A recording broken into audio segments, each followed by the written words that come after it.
Well, good morning, YouTube. Happy December 2nd of 2018. I thought I'd try a little something. A while ago, a very cool member of the YTPC sent me basically his collection of cellared Latakia blends because he didn't want to smoke them anymore. He decided he wasn't a Latakia fan. And that would be Mr. Birdseye Breyer, to whom I am forever grateful because he really sent me quite a package of stuff. And I didn't get through all of it yet. I tried a few of them. He's got some great blends in there. And here's one that I have not yet actually gotten to. This is Brebbia Latakia, however you want to say it these days. Latakia Flake number 9. And I have not tried it. And I thought I would give it a shot. And I believe I shall try it in my my Don Florian freehand, because I just like it. It's sort of a flavor concentrating pipe. It's got a narrow, tall. I mean, I understand that Latakia you should be smoking in a wider mouth pipe. It's not as deep probably, but this one, I don't know, for some reason, whatever I smoke in it, I like. I don't smoke aromatics in it though because I don't want to ghost it. So here we go. I'm going to load a little bit of Brebbia Latakia Flake number 9 into my pipe. It looks like that. It looks like just flake, thin flake that breaks down into ribbons. See? And I'll tell you what, it smells beautiful. It is smoky and dark. Let's see what we get here. I'm going to rub a little bit out in the handy dandy whatever it is lying around kind of bucket that's clean, and prep it for my pipe.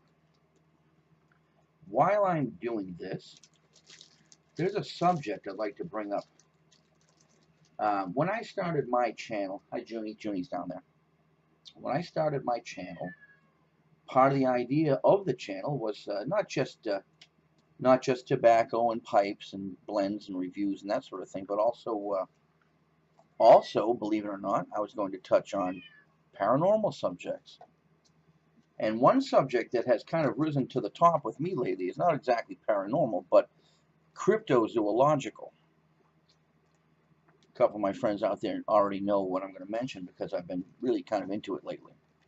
Now, mind you, being a student of a thing does not necessarily make you a believer of a thing. You can go into study of a thing and still be skeptical. And I had been skeptical on this subject for a long time. But I'm pretty convinced now, through recent associations with some very, very cool people, I have begun to really study in earnest the possibility of the existence of another type of human. That's how I'm looking at it, another kind of person. Whether it's specifically human or not, I'm not sure. But I believe it is these are a people, and there are as many variations of them as there are of us. I'm going to insert this little clip here because I feel that I probably need to expand on my statements a little bit more. The reason why I'm interested in cryptid studies like Bigfoot, mostly Bigfoot, there are others that I find interesting as well, but I think that I probably won't drill down as deep into those because this is the one that I think will affect us and our society the most, is Bigfoot. I am a student of life. I'm a student of the nature of life on the planet. It's a spiritual pursuit that I'm in. Whether human beings and Bigfoot are, related in any way or completely unrelated, is really kind of only a side, consideration to me. I'm more interested in the nature of life and success on the planet. Specifically, I'm interested in knowing why human beings are not well adapted for life on this planet. We wouldn't make it without our technology. I'll give you a few examples of that. Have you ever seen a chimpanzee with a sunburn? You know, uh, why is it that we get tired when we walk, and we get backaches? We've got terribly formed feet. When you look at the feet of other primates, or primates, I don't know if you want to consider us a primate. Some will, but when you look at others, that flat-footed thing with the opposable toe foot is actually better for walking. And if you look at the imprint of a Bigfoot print, take a look at that. Perfectly adapted for walking flat-footed on the earth. And they probably have thick soles like leather under their feet, with a weight dispersion of a creature that might weigh anywhere between 500 and 900 pounds for all we know, some of these huge ones. I mean, they can take strides that they've measured to be, easily 2 to 3 times that of human walking, because their feet are so good, so adapted for walking. Why aren't ours? If we eat fruit out of trees, why can't we naturally climb trees easily? Well, we can do it with practice, but we can't do it just naturally. A little child left alone in the woods to fend for himself, take him a long time to figure out how to climb a tree. But a baby chimp can probably do it after a couple of months old, for all we know. Why is it that the things that we need to survive, we're not so adapted to get? We have to think about it and build a machine or a tool to do it. Anyway, that's why I inserted this little clip that you're seeing right now, is because I want you to understand mine is a spiritual pursuit of life as it exists on the planet. That's why I want to understand every kind of life. And at this point, I want to understand every kind of advanced life. And I think that the Sasquatch population is advanced life. Anyway, back to the video. Look at this Italian face. Picture an Asian face. Picture an African American person. Picture a Hindu.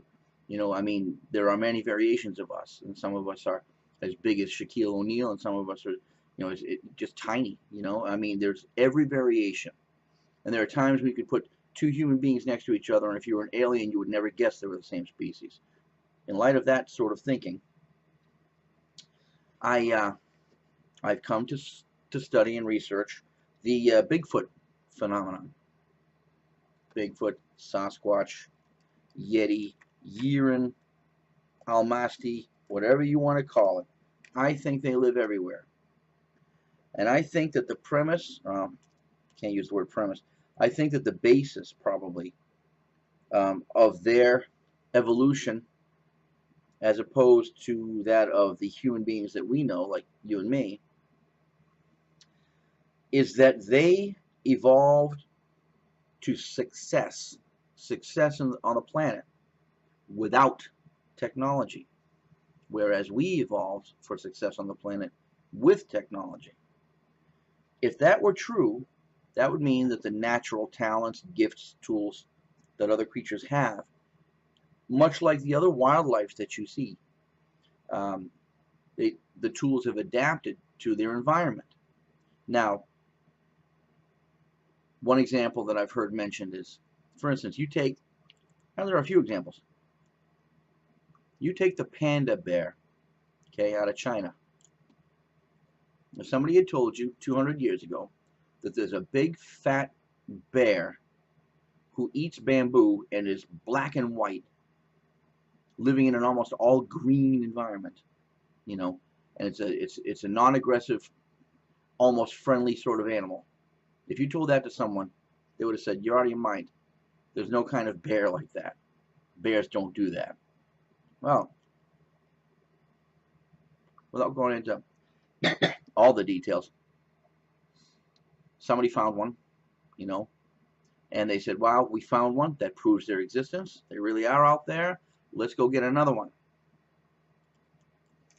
And as I understand it, it was It was decades before they found the next one. Decades. They had already found one, and they went right back into those Chinese bamboo jungles looking for another one. And what was it? I don't know, 50, 60, 90 years, something like that. It was an incredible amount of time before they found another one. Well, look at the mountain gorilla. Somebody somewhere said, oh, I've seen them, they exist. Somebody else didn't believe them. They went looking. Again, it took many years to find them, but they did. And when they did, they were impressed at how naturally adapted they were for ultimate survival. You know? Pardon me while I put my bird's eye briar stash back.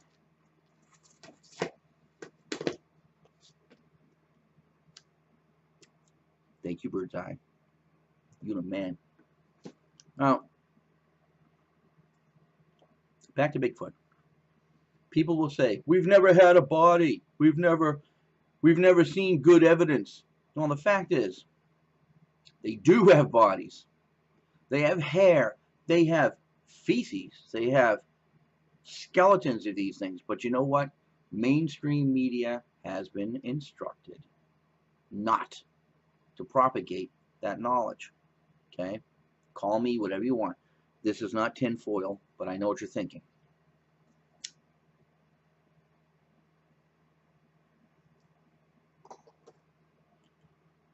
Gee, Larry, I used to like your channel till you started that Bigfoot crap.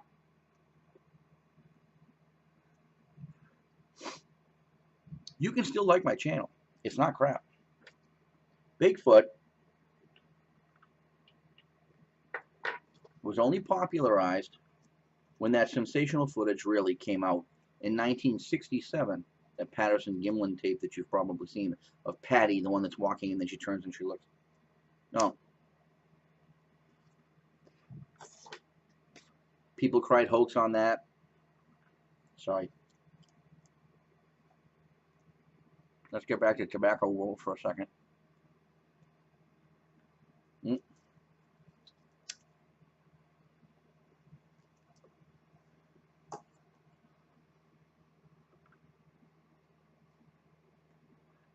Brebbia Latakia Flake number 9.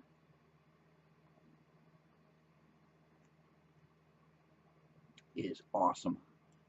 Wow.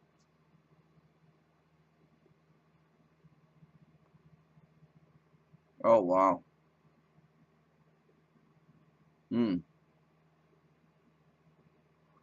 First impression on it. Yeah, it's dark and it is smoky, but it's got a little sweetness to it, and so far a little tiny bit of tang in it. I have not looked up the ingredients. I don't know what leaf is in there. I'm assuming a lot of Latakia. Other than that,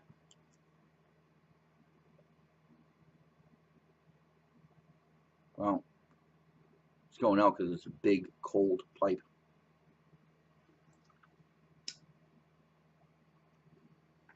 Probably my pack job because I wasn't paying attention.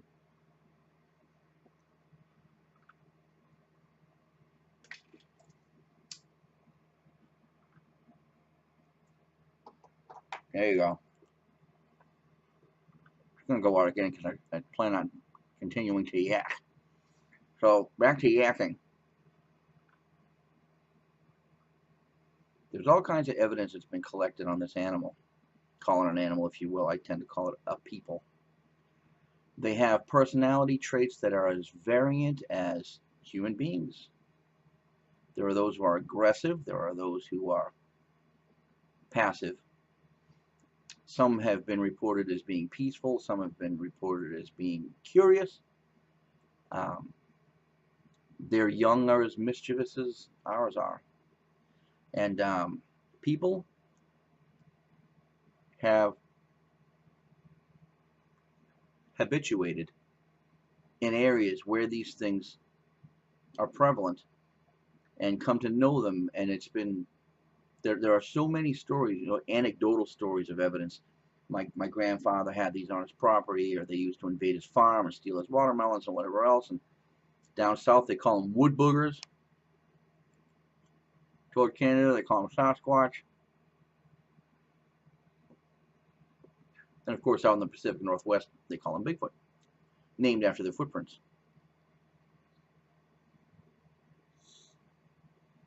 Tell you what, rather than waste this bowl that doesn't want to stay lit for me right now, I'm going to put it aside for a few minutes. It could be a little bit damp inside. I'll let that dry out. So, as I said, recently I've made the acquaintance of some very cool researchers in that field. And by researchers, I don't mean field researchers. These are not people who go out with the the cameras. And well, actually, some of them are, but mostly the one that I got connected to first. Very cool dude who had his own experience in the year 2007. I'm not going to retell his whole story here, but if you're interested in knowing about him, he's the most credible person that I've encountered yet doing this. And there are a lot of credible people doing this. But this guy's approach is the best. Look up the channel called Bigfoot Odyssey. And the gentleman's name is Kerry Arnold. He and his wife Linda, with help from some people who do a lot of technical work for them, they've created a channel that interviews. They travel and they interview people who either research Bigfoot or have been witnesses to Bigfoot, that kind of thing, trying to collect input from the various points of the field people, witnesses and researchers, and there are a few people out there who are interpreting the findings and not doing field research themselves also. But if you look for Bigfoot Odyssey, check them out. They've got, I think, four main releases now, if I'm not mistaken. Kerry, if you're watching this, I'm sorry, I don't have the channel up in front of me. But it's amazing. They're full-length features, and they are just amazing. Kerry and Linda are the coolest people, the most credible people you're ever going to come across. Like I said, won't tell you their whole story. Go watch their channel, and you will get that story. And you'll see why a guy like me would become interested in pursuing the study of the animal a little bit further. I'm mentioning this to you guys because I wonder how many of you actually find this to be a credible subject. It's one of those things where the mainstream media doesn't talk about it. If they do, they sensationalize it. Oh, farmer found a Bigfoot on his... That's not like that. They should be saying that if they were going to report it for real, if there was an incident, Farmer Jones reported that an indigenous Sasquatch person, who was, unbeknownst to the farmer, living in the forest, to the east side of his property, has been observed, whatever, stealing livestock or whatever. But they won't do that because you know why? If they did that, it's not really news. You won't see it on the news if a coyote comes in and kills a chicken. You won't see that on the news because it's not news. The big news is the fact that these things exist. That would be the big news. But then you see, once they open up that can of worms, the mainstream people aren't going to know what to do with it. They think we can't handle it, whatever the case may be, because like people, like human people, these things have some pretty dark tendencies. Okay? The most repressed human people in the world, they act out, they lash out, they do what they need to survive and to assert their importance in society, whatever it happens to be. You go to an island in the South Pacific, somebody might eat you. Well, the fact is, some of these creatures are also, they've been known to, come in, person goes missing, they find bones later on, nobody wants to talk about it. Oh, no wolf did this. No coyote did this. Look how cleanly those bones are stripped and separated. You'll see stuff like that. Some of these things are, I'll use the word cannibalistic only because I want to call them people, not necessarily creatures. And it goes on that, in other words, this subject matter thinking goes on, and if you're going to believe in a Sasquatch or a Bigfoot population, which I firmly do, I really do, Okay, and I've watched this for a long time, and I didn't used to believe. I thought it was silly, and I pursued it because it was silly. Oh my God, look at this article. You won't believe this. Come here, look at this, read this. Oh my God, this guy's a nut. Then you start seeing these recurrent themes, and then you start seeing these isolated cases where this person couldn't be lying, and you'll know when you find one. And you see that enough times, and you see the similarities, and you see people who don't even speak the same language telling the exact same story of how this thing acted and what they saw, you'll begin to believe, you know. But I wanted to talk about it because it's just one of those things that I kick around in my mind, and it's a real thing. Now, I live in the northeastern United States, and to the north of me, not too far probably from, Michael Whiteford in Welland, Ontario. As you travel, if I go camping in northern New Hampshire, which I have done many, many times, if I travel just a little bit further north, I'm in Canada, at the border of Canada, and the forests of that area have been known for activity of large, hairy hominins, or hominoids, however you want to call it. And it scares me to think that there's a very good possibility that when I was deep woods camping up there in northern New Hampshire, I may not have been far from one. Because, again, their success is based on their abilities, their natural abilities to survive in the wild without technology. To them, there is no such thing as the wild. There is the world. They survive in it, and one of their tools is to evade detection, especially from us. They probably view us as a nuisance species. Look, a human being can outsmart a wolf and find a way to kill him, but a human being who has to live next to a pack of wolves every single day is eventually going to get sick of killing them and just want to become invisible to them so they don't bother you anymore. And I believe that that's one of the natural gifts that these things have. I would love to get the opinions of other people about this. So you'll be happy to know that I've converted a couple of these Bigfoot guys to the YTPC. At least I got them to sub my channel, and if they start watching, they'll probably start subbing to some of yours, because some of these guys are pipe smokers for real. I found that to be very interesting. See, great minds need great bad habits. So anyway, I just wanted to mention that to you. Now, I'm going to try and light that again. My Brebbia No. 9 Latakia Flake in my Dawn Florian freehand pipe. Hasn't had long enough to dry out, but it was heated up, so maybe it has. Let's see.